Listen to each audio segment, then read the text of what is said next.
Aqui, o seu contador de histórias, trazendo para vocês mais um caso que vai arrepiar a sua espinha. O Casos Insanos desta noite vai mexer com a sua fé, vai abalar as suas certezas, vai fazer você se perguntar até onde vai a ambição humana. Vaticano, março de 2023.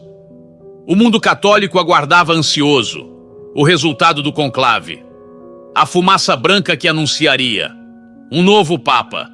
Mas o que ninguém sabia é que nas sombras daqueles corredores sagrados, a morte espreitava.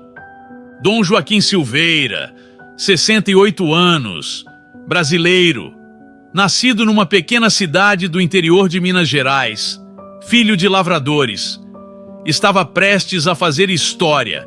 Seria o primeiro Papa, vindo do Hemisfério Sul, o primeiro brasileiro a ocupar o trono de São Pedro.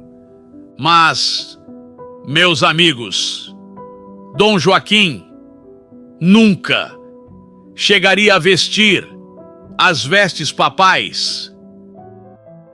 Na madrugada do dia 13 de março, o corpo do cardeal brasileiro foi encontrado, sem vida, dentro da Capela Sistina, local onde acontecia o conclave. O mundo jamais saberia que ele havia sido eleito Papa horas antes de ser brutalmente assassinado. Quem era Dom Joaquim Silveira? Para entender este crime, precisamos conhecer a vítima. Nascido em 1955, na pequena Santana do Deserto, Joaquim era o caçula de uma família de 7 irmãos. Seu pai, Sebastião, trabalhava de sol a sol na lavoura de café. Sua mãe, Aparecida, lavadeira, sonhava ver um filho servindo a Deus. Aos 12 anos, o pequeno Joaquim entrou para o seminário. Estudioso, dedicado, logo se destacou. Era um menino de olhar penetrante e sorriso fácil, mas que carregava uma determinação impressionante. Formou-se com honras em teologia, na PUC-Rio. Depois, Roma, doutorado no Vaticano. Poliglota, falava 7 idiomas. Humilde, mas brilhante. Em 2010, foi nomeado cardeal pelo Papa Bento XVI, o primeiro brasileiro, em décadas, a receber o chapéu cardinalício. Mas, meus amigos, nem tudo eram flores na trajetória de Dom Joaquim. O cardeal brasileiro era conhecido por suas posições controversas, defendia mudanças na igreja, aproximação com outras religiões, maior papel para as mulheres e investigação rigorosa dos casos de abuso. E principalmente transparência nas finanças do Vaticano. E é aí, meus caros ouvintes, que começamos a entender por que alguém poderia querer silenciar Dom Joaquim para sempre. O conclave de 2023 reuniu 117 cardeais de todo o mundo, mas alguns deles merecem nossa atenção especial. Cardeal Francesco Bianchi, 78 anos, italiano, prefeito da Congregação para a Doutrina da Fé, conservador ferrenho, via em Dom Joaquim uma ameaça aos valores tradicionais da igreja. Durante um jantar, 2 meses antes do conclave, testemunhas relatam que Bianchi teria dito: "Prefiro ver a igreja em ruínas do que nas mãos de um reformista radical."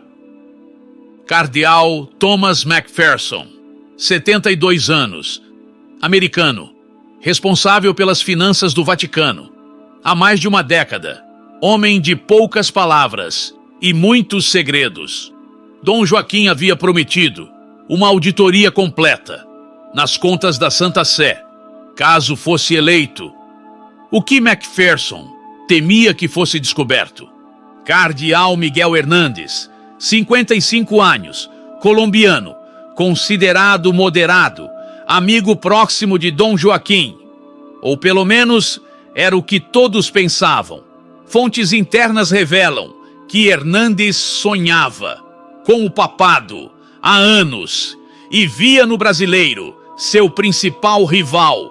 E não podemos esquecer Monsenhor Giancarlo Rossi, 59 anos, secretário particular do falecido Papa. Não era cardeal, mas conhecia todos os segredos do Vaticano.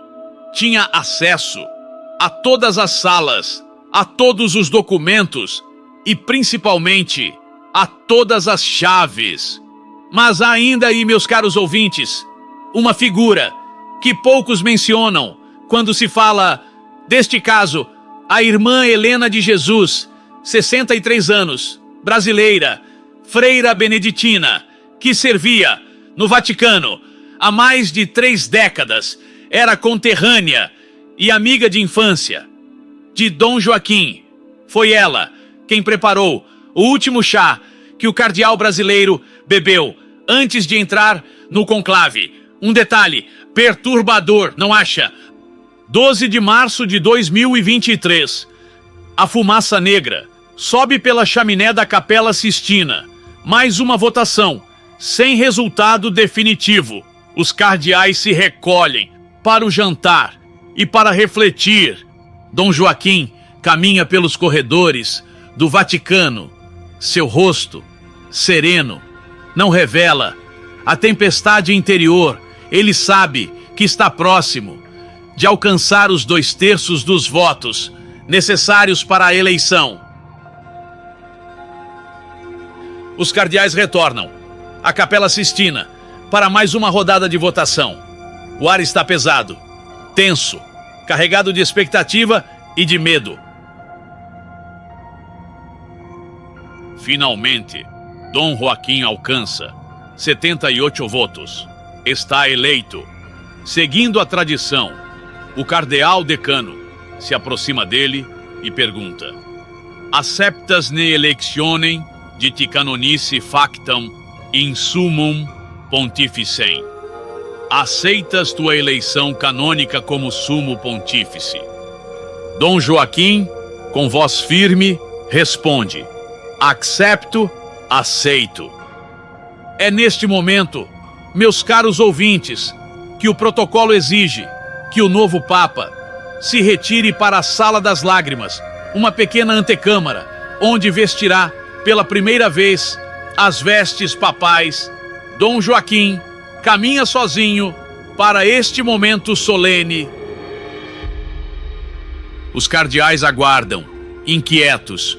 O novo Papa deveria ter retornado em 15 minutos.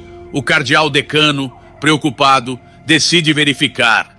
Santidade, santidade.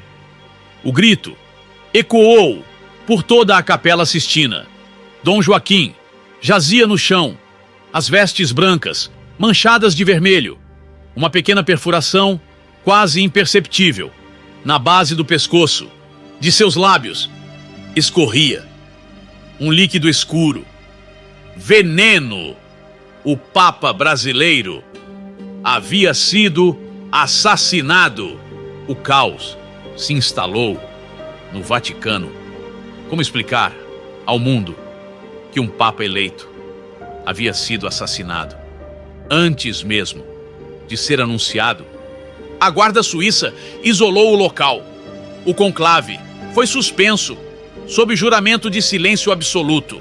A versão oficial seria que o conclave continuava sem resultado. O médico do Vaticano, Dr. Paolo Venturi, examinou o corpo. A causa da morte: envenenamento por uma substância rara, extraída de uma planta, encontrada apenas na Amazônia. Uma toxina que paralisa o sistema respiratório em minutos, sem deixar quase nenhum vestígio. As investigações, conduzidas em segredo pela polícia italiana e pela própria segurança do Vaticano, revelaram detalhes perturbadores. A Sala das Lágrimas tinha apenas 2 entradas, uma pela Capela Sistina, vigiada constantemente, e outra por um corredor secundário, usado apenas por funcionários autorizados. Na maçaneta interna desta segunda porta foram encontradas impressões digitais que não pertenciam a Dom Joaquim nem a nenhum funcionário registrado do Vaticano. Mais intrigante ainda, meus amigos, foi o que encontraram no bolso da batina de Dom Joaquim, um pequeno pedaço de papel com uma única palavra escrita: banco. Que segredo estaria guardado nos cofres do Banco do Vaticano? Que documento tão perigoso justificaria um assassinato dentro do lugar mais sagrado da cristandade? Um detalhe que poucos sabem é que 2 dias antes do início do conclave, Dom Joaquim havia se reunido secretamente com um jornalista italiano, Matteo Belli, especialista em investigações sobre corrupção financeira. O encontro durou apenas 20 minutos, mas testemunhas relatam que o cardeal brasileiro entregou ao jornalista um pequeno pendrive e disse: se algo me acontecer, publique tudo. Curiosamente, meus caros ouvintes, Matteo Belli desapareceu na mesma noite em que Dom Joaquim foi assassinado. Seu apartamento em Roma foi encontrado completamente revirado, seu computador levado, seu celular destruído, o pendrive nunca foi localizado. 3 dias depois, o conclave foi retomado. Como se nada tivesse acontecido, a versão oficial: Dom Joaquim sofreu um mal súbito e foi discretamente removido do conclave para tratamento médico. No dia 15 de março, a fumaça branca finalmente subiu. O cardeal Thomas Macpherson foi eleito Papa, adotando o nome de Pio XIV. Coincidência ou conspiração? Meus caros ouvintes, o caso do Papa brasileiro, assassinado no conclave, permanece, até hoje, um dos maiores mistérios da história moderna da Igreja. Algumas teorias surgiram ao longo dos anos. Teoria número 1. Dom Joaquim descobriu documentos que comprovavam desvios bilionários no Banco do Vaticano, envolvendo cardeais poderosos e até mesmo chefes de Estado. Teoria número 2. O cardeal brasileiro havia encontrado provas de uma seita secreta dentro da própria igreja que manipulava eleições papais há séculos. Teoria número 3. Dom Joaquim ameaçava revelar casos de abuso envolvendo figuras de alto escalão da igreja, incluindo possíveis papáveis. E há ainda aqueles que acreditam que o assassinato teve motivação política. Um papa progressista vindo da América Latina poderia desequilibrar as relações de poder entre as nações católicas. O que sabemos com certeza é que o corpo de Dom Joaquim foi enviado de volta ao Brasil para ser enterrado em sua cidade natal, Santana do Deserto. Um funeral simples, como ele sempre desejou. Mas os segredos que ele levou consigo continuam enterrados muito mais fundo nos porões do Vaticano. Um fato que poucos conhecem é que 6 meses após a morte de Dom Joaquim, 3 funcionários do Banco do Vaticano morreram em circunstâncias misteriosas. Um em um acidente de carro em uma estrada deserta, outro de um aparente ataque cardíaco aos 42 anos e o terceiro suicidou-se pulando da janela de seu apartamento no 6º andar. Os três trabalhavam no mesmo departamento, o Departamento de Transferências Internacionais. Outro elemento que adiciona mais mistério ao caso foi o comportamento da irmã Helena após a morte de seu conterrâneo. A freira, que sempre foi discreta e silenciosa, de repente pediu transferência para um convento no interior da Espanha, isolado, sem contato com o mundo exterior. Antes de partir, ela teria dito a uma colega: há coisas que é melhor não saber, há segredos que matam. E talvez o mais intrigante de todos os detalhes seja o fato de que o atual Papa, Pio XIV, o cardeal Macpherson, nunca mais visitou o Brasil, apesar dos inúmeros convites oficiais. Quando questionado sobre Dom Joaquim, ele sempre muda de assunto e, segundo fontes do Vaticano, proibiu que o nome do cardeal brasileiro seja mencionado em sua presença. E assim, meus queridos ouvintes, chegamos ao fim de mais um episódio do Casos Insanos.